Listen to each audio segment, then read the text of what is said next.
కాంగ్రెస్ అనే విషయం మరోసారి బయటపడింది. మంచిర్యాల జిల్లా బెల్లంపల్లి నియోజకవర్గంలో ఇద్దరు కాంగ్రెస్ నేతల కమిషన్ల సంభాషణ ఆడియో బట్టబయలైంది. డబుల్ బెడ్రూమ్ ఇళ్లను 3 లక్షలకు బేరం పెట్టినట్టు తీసుకున్న డబ్బులో ఎమ్మెల్యే వినోద్ పిఏకు వాటా వెళ్తుందని సంభాషించుకున్నారు.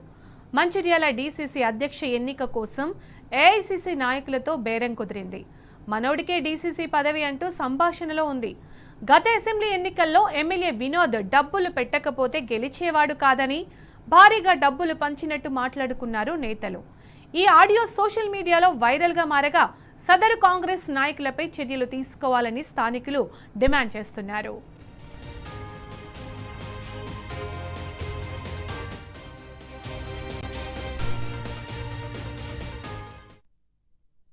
ఇప్పుడు డబుల్ బెడ్రూమ్స్ అప్లై చేసుకున్నారు ఎవరైనా మీ వాటిలో? ఫుల్ మంది చేసారు కదా. ఇప్పుడు అది నిన్న ఇయ్యాల ఇందిరమ్మ ఇల్లు కాదు నేను అడిగేది డబుల్ చేయలే. అయితే ఒక ఇద్దరిని పేదవాళ్ళు ప్లస్ డబ్బులు పెట్టుకునే కెపాసిటీ ఉన్న వాళ్ళు ఉంటే ఇద్దరిని చూడు, వాళ్ళకి వస్తుంది. 3 lakhs తీసుకుంటున్నారు, ఇచ్చిన వాళ్ళకి కన్ఫర్మ్ చేసి ఇస్తారు అంతే. వాటికి ఇద్దరికంటే ఎక్కువ అవకాశం లేదు. ఎవరైనా మనోళ్ళు ఉంటే ఈ రోజు అప్లై చేయించు. పేదోళ్ళు అంటున్నా వాడు 3 lakhs ఎట్లా ఇస్తాడు మనకి? పేదోళ్ళు అంటే అట్లా కాదు, పేదోళ్ళు అంటే పేదవాళ్ళు కట్టుకునే స్తోమత లేదు, కనీసం ఇల్లు లేకుండా ఉన్నారు. ఇప్పుడు డబ్బులు ఉంటే అన్ని ఉంటాయి కానీ ఇల్లు లేకుండా ఇప్పుడు 3 లక్షలకి డబ్బులు పెట్టి మొత్తం కత్తి ఇల్లు 5 లక్షలు కాదు 10 లక్షలు అయితే ఇంటి దగ్గర కట్టుకోవడానికి. అవునా కదా? రెడీమేడ్ హౌస్ ఏదొస్తుంది, రెడీమేడ్ హౌస్ వాడు దానికి ఆ మాత్రం కొట్టాడు ఎలిజిబుల్ కాదు. అవునా కదా? ఇది మొత్తం బిజినెస్ మైండ్, ఆడోళ్ళది మనీ మైండ్ లాగా ఉంటది. అవునా కాదంటే రెండు కలిపితే సక్సెస్. అదే ఉందా? ఇట్లా సీక్రెట్ గా కాన్ఫిడెన్స్ గా ఎవరితోటి ఫోన్ లో డైరెక్ట్ మాట్లాడద్దు. రికార్డ్ చేస్తారు, వాట్సాప్ కాల్ చేయాలి. నీ అనుకున్న వాళ్ళు ఎవరైతున్నారో ఒక ఇద్దరు ఈ రోజు అప్లై చేయించు. Aadhaar card, ration card, income certificate, caste certificate. కానీ కరెక్టే, కానీ నేను అడిగిన తర్వాతనే నీకు మాట నాకు ప్రాసెస్ చెప్తున్నా. అప్లై చేసినాక రిసిప్ట్ ఇస్తారు. ఆ రిసిప్ట్ తీసుకో, ప్లస్ ఈ జిరాక్స్ అన్ని తీసుకొని ఒక పేపర్ మీద వాళ్ళ పేరు, సెల్ నంబర్, వార్డ్ నంబర్. ఇదంతా మళ్ళీ ఎవరి హ్యాండ్ ఓవర్ అవుతుంది? ఇది నాకే తెచ్చేయాలి నువ్వు. సరే, ముందు డబ్బులు ఇచ్చుడా తర్వాత డబ్బులు ఇచ్చుడా? లేదు, వాళ్ళ లిస్టు కన్ఫర్మేషన్ అయినాకనే ఇచ్చుడు. వాళ్ళ పేరు వచ్చినాక మళ్ళీ మనం చెప్తాం కదా, అప్పుడు ఇవ్వాలి అంతే. ఏది ఉన్నాయో పర్ఫెక్ట్ ఉన్న తెలిస్తే పర్ఫెక్ట్ అయితే ఏదైనా గుర్తుపెట్టుకో. ఈ సగం నాలెడ్జ్ కాదు చేస్తే ఏం కాదు. ఇట్లాంటివి ఇన్వాల్వ్ కాదు కానీ సరే చెప్పినావు కదా ఒకటి. ఇప్పుడు నీకు ఫస్ట్ ప్రయారిటీ అవకాశం ఉన్నది చేస్తే ఒక ఇద్దరికి ఇల్లు చూపిస్తే ఆ పేరు మంచిగా వస్తుంది. నువ్వు కాకుంటే ఇంకోరు వస్తాడు కదా ఆ ప్లేస్ లకి. లేదు లక్ష్మి అని పేరు వస్తాయంటే నేను అక్కడ 3 lakhs వాళ్ళని అడుగుతున్నా కూడా నాకు పేరు ఎక్కడ ఉంటది? అరే నీకు అర్థమైతే లేదు, అది రాబోయే. అట్లా నువ్వు ఏమనుకుంటున్నావు? కాంగ్రెస్ గవర్నమెంట్ నువ్వు అర్థం చేసుకోవాలా ఫస్ట్ గా. ఫ్రీగా ఎవరికి 100 మంది అప్లై చేసుకుంటారు, 1000 మంది ఎవరికి ఇస్తారు? ఇది అదేనా మనం తీసుకుంటున్నాం? ఏమన్నా తీసుకునేటోళ్ళు వాళ్ళు తీసుకుంటారు కంటే, వాళ్ళు తీసుకుంటారు, ఏం తీసుకుంటారు, క్లోజ్ చేసేస్తారు. అది ఏది ఇప్పుడు మనం అట్లా ఆలోచిస్తున్నాం. ఫ్రీగా ఎవడిస్తాడు? ఫ్రీగా ఓటేసిండా? ఫ్రీగా ఓటేసానంటే ఫ్రీగా ఓటేసిరని క్వశ్చన్ వేసినావు. 5 సంవత్సరాలు కాబట్టి అంత డబ్బులు పెట్టి గెలిచిండు మన సారు. గెలిచే సత్తా ఉంటే అన్ని డబ్బులు ఎందుకు పెడతాడు? అండర్స్టాండ్? చెప్పేంట ఒక గెలిచే సత్తా ఉంటది. తీసుకునే జనాలు ఉన్నంత కాలం ఇయ్యాల్సిందే. ఏం తీసుకోము మేము మంచిగా యూజ్ చేస్తాం అంటే ఎవరి దగ్గర డబ్బులు ముట్టరు. గుర్తుపెట్టుకో, ఇక్కడ పొల్యూషన్ ఎవరు? People is the polluted, leaders is the, అందరు పొల్యూట్ అయి ఉన్నారు. మరి ఇలాంటి దాంట్లో నేను స్వచ్ఛంగా న్యాయంగా చేస్తాను మనం పోతే మనల్ని ఏమంటారు? పిచ్చోళ్ళు అంటారు, దగ్గర కూడా అనేది. ఓకడ జరుగుతున్న సిచ్యువేషన్ తో పరంగా మూవ్ అయితేనే మనము ముందుకెళ్తాము. ఇప్పుడు సరే నువ్వు నిజాయితీగా ఉన్నావు, రేపు ఎలక్షన్ లో సీట్ టికెట్ ఇస్తారు, రూపాయి పంచి పెట్టకుండా గెలుస్తావా?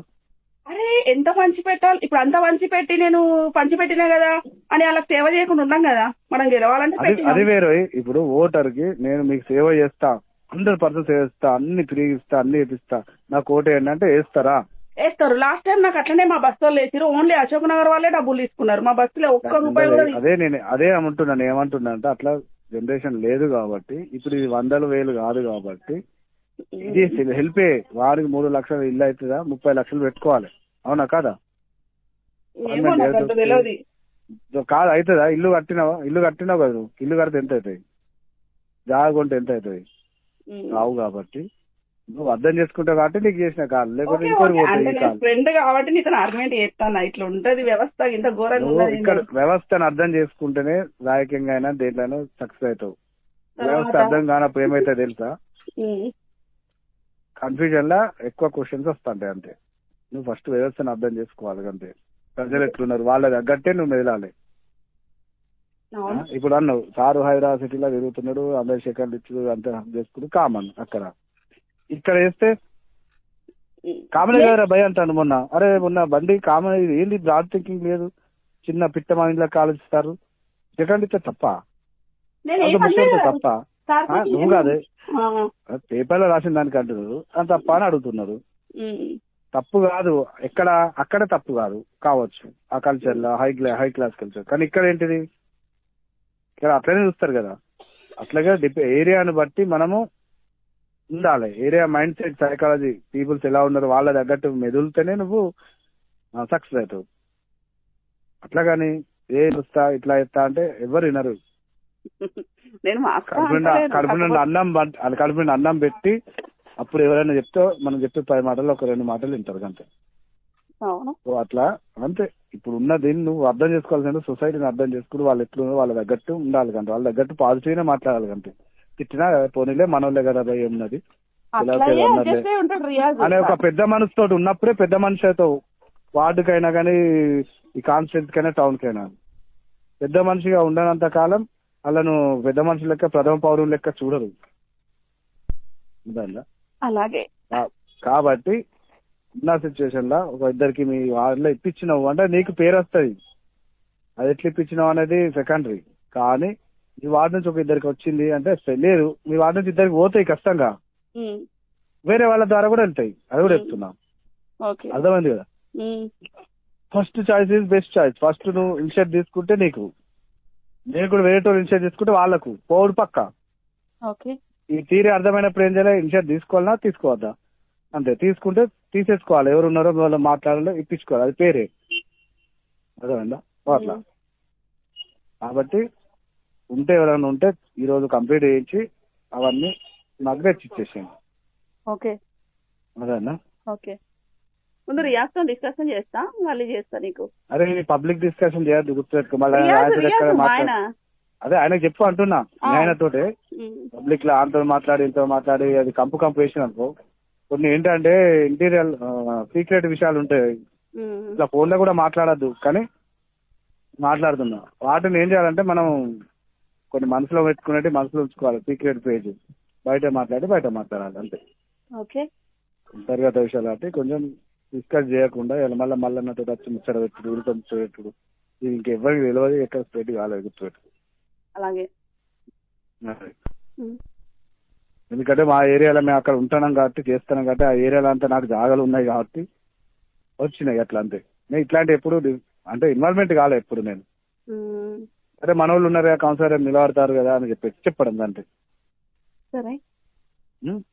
ప్లాన్ చేసుకో ఓకే అంటే నాకు అది చేశారు. అలాగే.